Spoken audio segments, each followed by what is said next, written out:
I told you they were loud.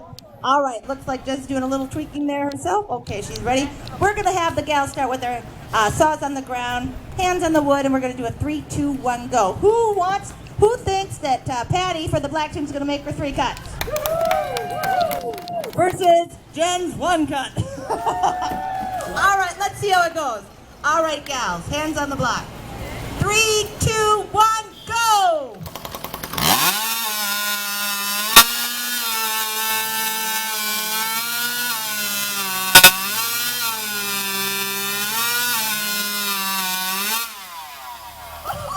I guess you sure did it. It helps when your saw starts a little bit to begin with. But that sure shows you what a little tweaking does to the engine. Let's give both our sawyers a nice hand. Sorry about the extra fiber.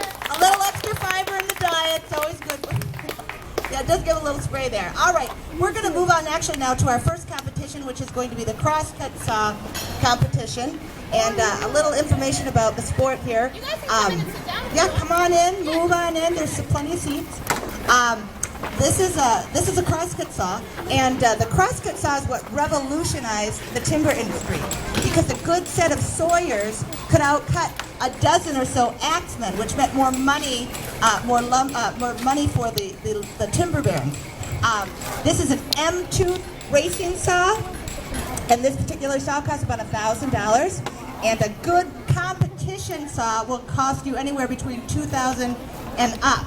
And to have one of these made for you, there's only a handful of men that make these in the world, and it's at least a year waiting list. So we really have to protect and take care of our equipment. Now we're going to do what we do in regulation competition, and that is set our teeth in, the teeth of the saw, into the wood about 1 inch or so. We do this for 2 reasons. First of all, we don't want it jumping out of the wood, so it's for safety.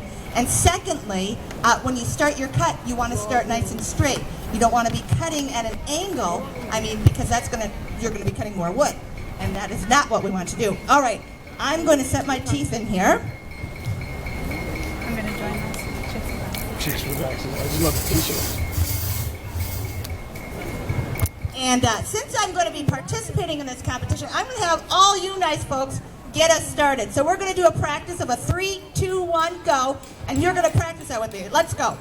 3, 2, 1, go. Fantastic. So when I give you the thumbs up, you get us started. All right.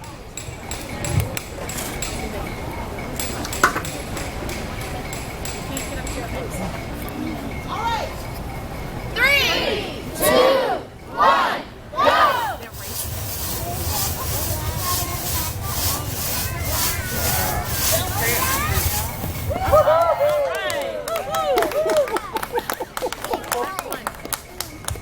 And it looks like the black team takes it!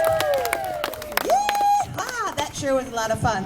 All right, I'm going to hand the mic back over to Patty because I'm going to be in the next competition. All right, so that's the crosscut sawing.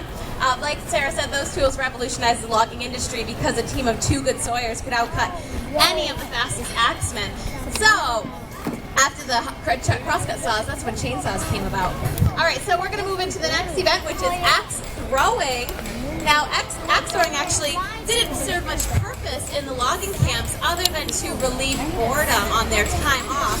They would take a butt end of a log, hit it up against a tree, and start throwing their axes at it for fun, see who was more accurate. So they're going to be throwing double-headed throwing axes, and they weigh about 2.5 to 3 pounds each. They're throwing from a distance of 20 feet away from the target, and that bullseye is 5 feet off the ground. And that's regulation and competition across the board. That bullseye there in the middle, that's worth 5 points. And then each ring, working its way out to the outermost ring, is worth 4, 3, 2, and then that green circle is 1 point. They're going to get 1 practice throw, and then 3 scoring throws.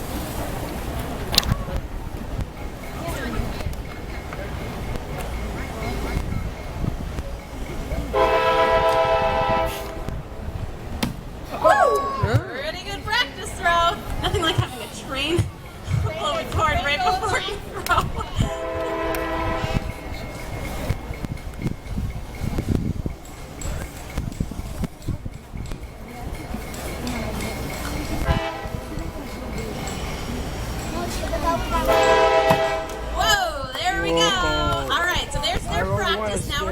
into the competition. Here is Jen for the pink team on her first scoring throw.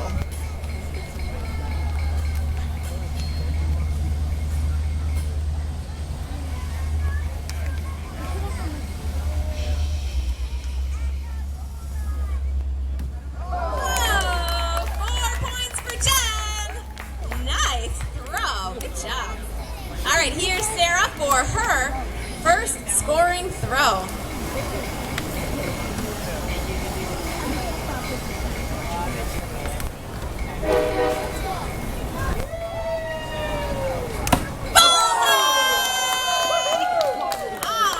right, nice one, Sarah. 5 points for the black team. Good job. All right, second scoring throw. Here's Jen. She has 4 points already.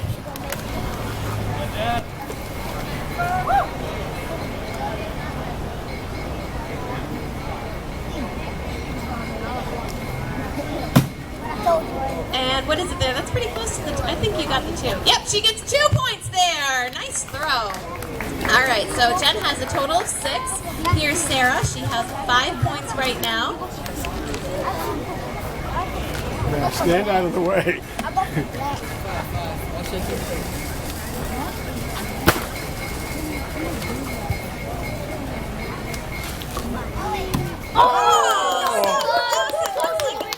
It's a 4.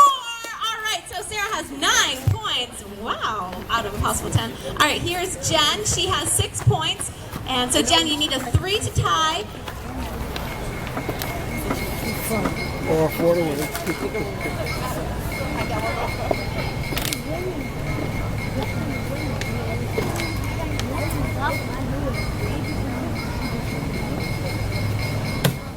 And she gets a 1 point there. Jen has a total of 7 points. Now, Sarah, it looks like you already won for the black team. But we're gonna let her throw. She has 1 more throw, so we'll let her throw anyways. Let's see another bullseye, Sarah. I know. Come on. She has 9 points right now. Let's see what she can finish with.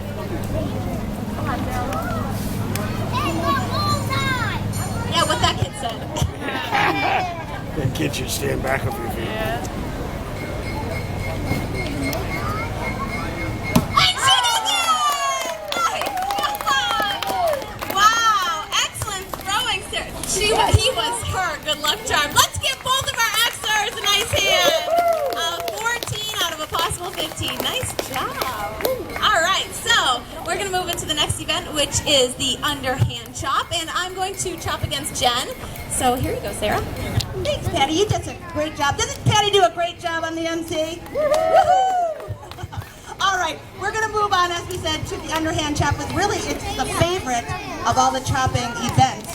You'll notice that this is poplar wood, and we have debarked the wood so that it's nice and clean. We don't want to damage our racing axes. After we debark the wood, you'll notice that we have secured it in a cradle.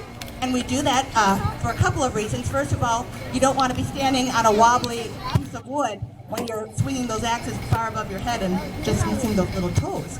After they do that, they cut out flat spots, which are called footholds. That again is so that they have a flat spot to stand on. And then you'll notice with the crayons here, both of them have marked their logs out. And that's to guide their cut. And the rule of thumb here for that is a 10-inch log would have a 10-inch opening, or an 8-inch log would have an 8-inch opening, and so on and so forth. And then, after they've done all that work and got ready for it, they need to get some axes. And these axes the gals are using today come from Australia and New Zealand, where they have a very special blend of high-carbon steel that they have formed, which holds an edge very well. They're about 5.5 pounds a piece, and a good racing axe will run you $500 and up. And these gals have at least 4 or 5 different axes depending on the different species of wood that they're chopping for these events. So the gals have a lot of equipment, and they're a lot of fun, let me tell you, to go through airport security these days. It's amazing. It's not fun. It's not like it used to be. All right, we're going to have the gals hop on top of their logs, and they're going to start for you guys with their backsides to you. When they get about halfway through, they're going to turn so that you can watch their finishing blows. Patty, see something? Oh, it's I know. During the act, I was the same way. You get really tacky here with the humidity you all have here. All right, before we get things started, who would like to see Patty take it for the black team? Who says, no way. Who says it's gonna be Jen for the pink team? You're on the black team, yeah. All right, here we go. He's cheering for my team. All right, that's right. Okay, ex-women ready. 3, 2, 1, go! And the crowd went wild! I would be so nervous. Patty's got a great chop started here. You're going to notice when they make their turn, they do follow a pattern, which is top, top, down, down, top, top, down, down. And that's just the quickest way they have found to get through this wood. Patty's just about ready to make her turn. It looks like Jen's pretty close behind. There goes Patty. Cheer them on, folks. They love your encouragement. There goes Jen. It's a race. The race is on. Who's going to win it? Is it going to be Patty for the black team? Is it going to be Jen for the pink team? Oh, it's looking pretty close. They're getting ready to split the... Patty, Jen, Patty, Jen. Cheer them on! Oh, am I seeing any wiggle? She's starting to do her driving blow. I think it's gonna be... I'm seeing some sunshine break through here. Oh, there goes Jen. Oh!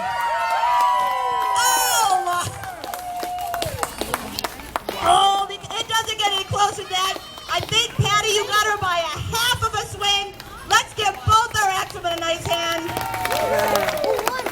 I'll tell you what, we're very fortunate to have these gals. They compete all across North America, and they've taken their time out this week to spend their time here to teach you a little bit about their sport and their love of it. And we're really fortunate to have them. Let's give both our axemen a nice hand. I just love watching them chop. All right, we're going to move on to our next event, which is an event that we are sure to win on the black team because we are the only ones participating in. And, that's right.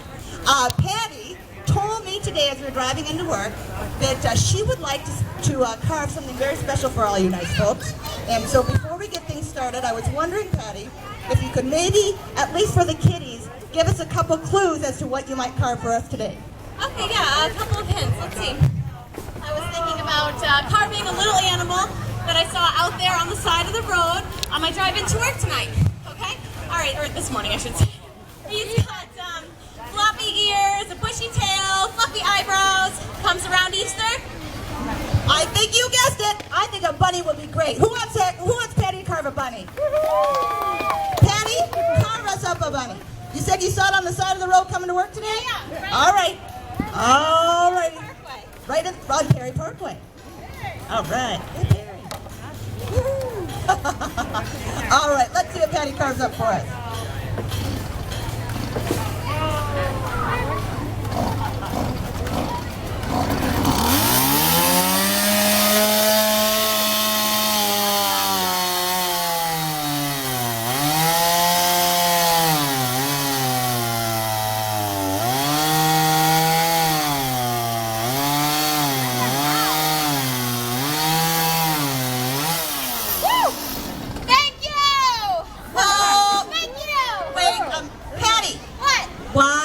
In the world are you saying thank you? Well, because it's polite to say when you're done. Thank you! Patty! Where did you see a rabbit that looked like that? Sarah, I told you. It was out there on the side of the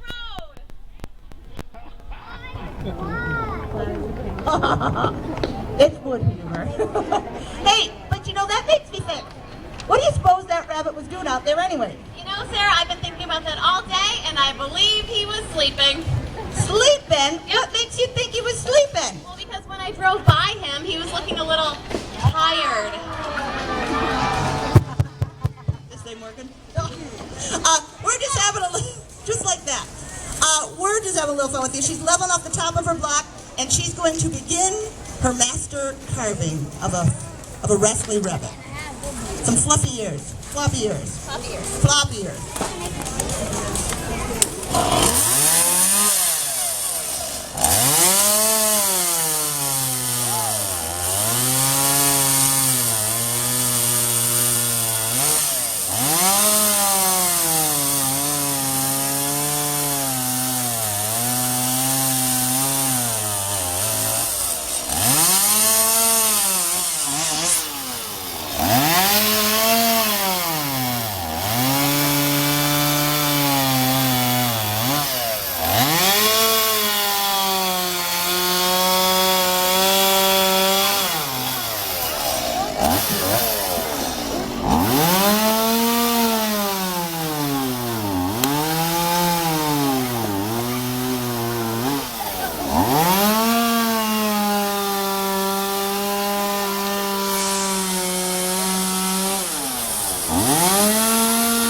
All right, I'm starting to see it. We got the little floppy ears. Good. All right.